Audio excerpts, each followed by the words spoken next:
wabarakatuh. Halo teman-teman semuanya.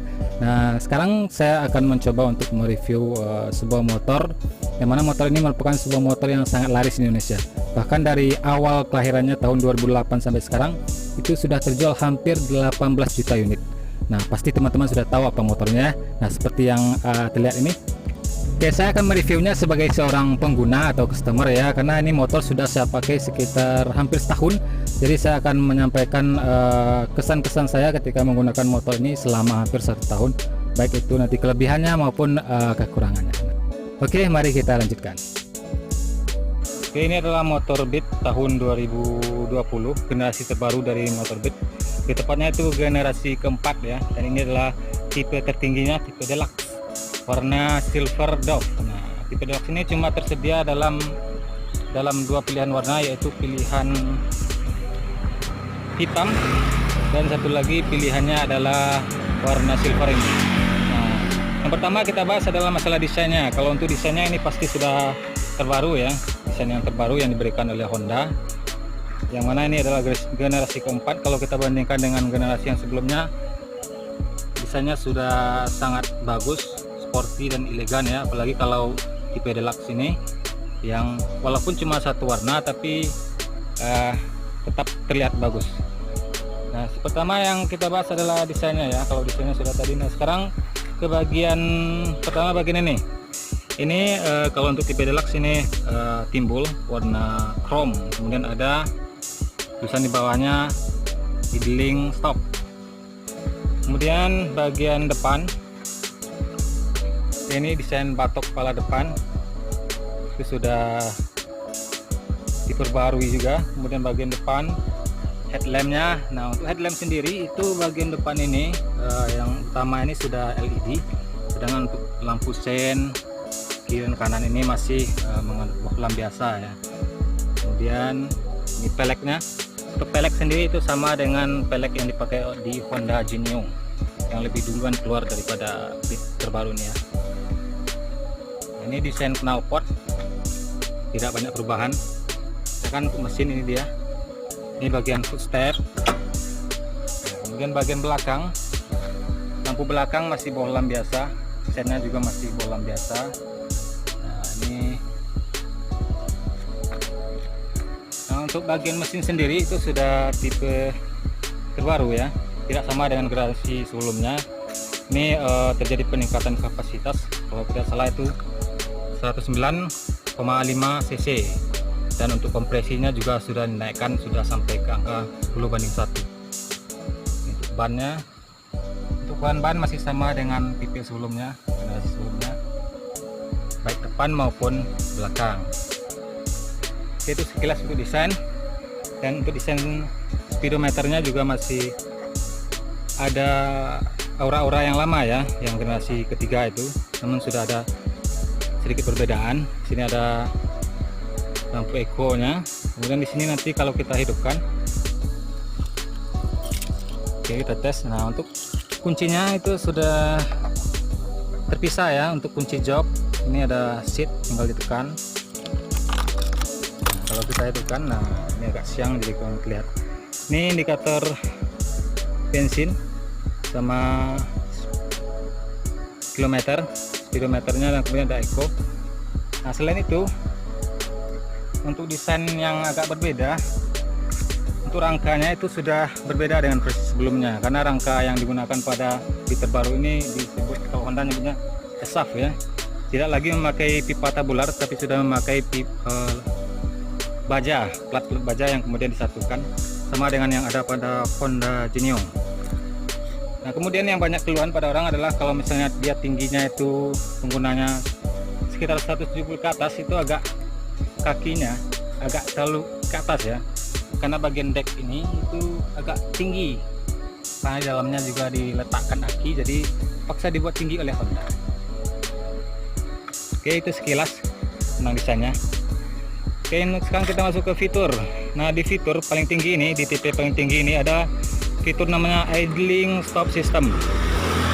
Nah, jadi ini adalah sistem yang motor akan mati sendiri ketika kita menutup gas dalam waktu 3 detik ketika motor sudah dalam kondisi tertentu ya, misalnya sudah berjalan sekitar sekian, kecepatannya sudah sekian kilometer dan juga kemudian sudah panas mesinnya, maka ini ketika kita aktifkan maka akan aktif. Namun untuk sayangnya untuk daerah yang istilahnya daerah yang tidak macet, tidak banyak lampu merah, ini tidak terlalu digunakan ya, karena saya sendiri ini jarang menggunakan ini, karena menurut saya malah menambah boros penggunaan aki ya, karena ketika kita berhenti sebentar kemudian motor mati ya, kemudian ketika menghidupkan kembali kita terpaksa ya menggunakan aki ya untuk menghidupkannya kembali, walaupun cuma digas tapi kita tetap menggunakan aki, sama ketika kita menstarter. Jadi kalau untuk daerah perkotaan yang macet mungkin ini sangat bermanfaat, tapi kalau untuk daerah yang tidak macet kayak gini itu tidak terlalu bermanfaat. Nah, ini alokasinya ada di Geopark Siloke, Kabupaten Sinjunjung. Itu fitur yang pertama ya. Fitur yang kedua, selain dari udah ada idling stop system, kemudian ada yang ini. Nah, ini pengunci rem belakang ya. Nah, ini sangat disayang, ini yang sangat saya tidak suka ya dari bagian ini, karena ini posisinya terlalu jauh gitu. Mungkin karena jari saya yang terlalu pendek, jadi ketika saya ngerem, nah gini, ketika saya mau ngerem itu nggak nyampe untuk menjangkau penguncinya ini, jadi agak sulit, butuh effort yang cukup ini. Kadang saya menggunakan dua tangan dan ini sangat tidak efektif, sangat tidak efisien, sangat tidak ringkas gitu. Nah, sangat jauh sekali, berbeda dengan yang sudah digunakan di Yamaha ya, tinggal klik di sini. Jadi ini mungkin kedepannya bisa dievaluasi oleh Honda agar ini perlu diperbaiki agar lebih praktis gitu. Ini enggak praktis sekali.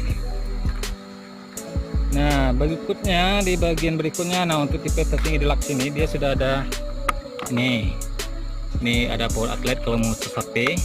Nah, tinggal colok di sini. Nah, tapi saya jarang sekali menggunakan. Nah, ini dilapisi karet ya, ada karet. Tapi ini nggak kuat ini kadang bisa lepas kayak gini. Jadi oke lah. Next ke bagian berikutnya kita bahas apa lagi fiturnya di sini. Oke, untuk joknya sendiri itu sudah bertambah jadi 12 liter ya ukurannya, dan juga untuk tangki bahan bakar itu sudah menjadi 4,2 liter. Oke, ini pemakaiannya. Kalau untuk mesin dibandingkan yang sebelumnya itu ada peningkatan di tenaga, terutama di putaran bawah itu sudah oke. Kalau kita gunakan untuk stop and go itu sudah sangat bagus sekali. Jadi kekurangan yang saya tidak suka di Honda Beat ini adalah bagian spakbor depannya nih. Ini menurut saya terlalu pendek ya. Jadi kalau kita di jalan yang kotor itu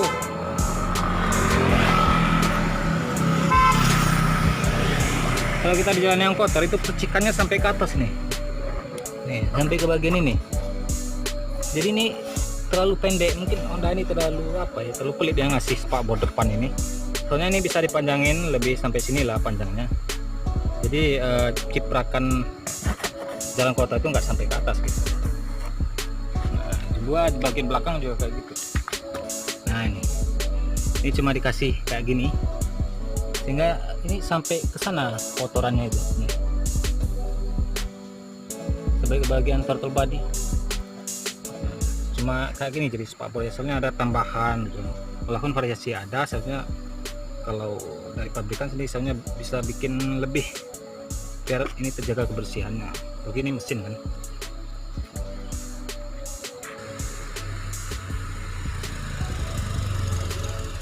Ya, ini kalau untuk mengendarai yang tingginya 170 ke atas, kebetulan saya tingginya 160 cuma ya. Kalau misalnya 170 ini kakinya akan sedikit ke atas, karena bagian ini tinggi. Nah, jadi kalau misalnya untuk yang agak tinggi mungkin nyaman sih nyaman, tapi agak lain deh kayaknya kakinya terlalu tinggi sampai ke stang.